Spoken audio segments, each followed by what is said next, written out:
মনের দুঃখে ফোনে এক ভদ্র মহিলা আমাকে বললেন যে হুজুর, মানুষের জীবনে দুঃখ থাকে একদিকে, আমাকে আল্লাহ সব দিক থেকে দুঃখের মধ্যে রেখেছেন, পরীক্ষার মধ্যে ফেলেছেন। কিভাবে? বললেন যে বাবার বাড়িতে কোনো ঠিকানা নাই যাওয়ার, এবং সেখানে থাকার কোনো ব্যবস্থার সুযোগ আমার নাই।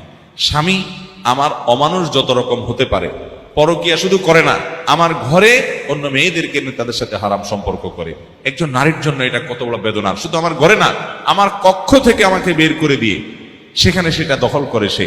এটা যে একজন মহিলার জন্য কত কষ্টের হুজুর, সেটা আপনাকে বলে বোঝানো যাবে না। এরপরে বললেন যে আচ্ছা ভালো, স্বামীটা খারাপ গেল, আমি সবর করলাম, আমার ছেলে মেয়ে বড় হয়েছে। দুঃখের বিষয় হলো সেগুলোও অমানুষ, একটা আমাকে দেখতে পারে না, আমার গহনাগুলো নিয়ে চুরি করে বিক্রি করে ফেলে। ওরা দেশের বাইরে থাকে, ওদের টাকা পয়সার অভাব নাই, কিন্তু আমাকে মা হিসেবে তারা স্বীকৃতি পর্যন্ত দেয় না।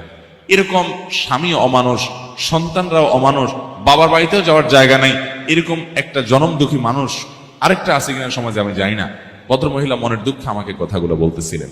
ভাইরা আমার, আমি তাকেও বলেছি, বোন, আমি আপনার কষ্ট বুঝতে পেরেছি। আল্লাহ তাআলা আপনাকে ধরুন জনম দুঃখী করলেন, চিরদুঃখী করলেন, কোনো দিক থেকে আপনার সুখ হলো না।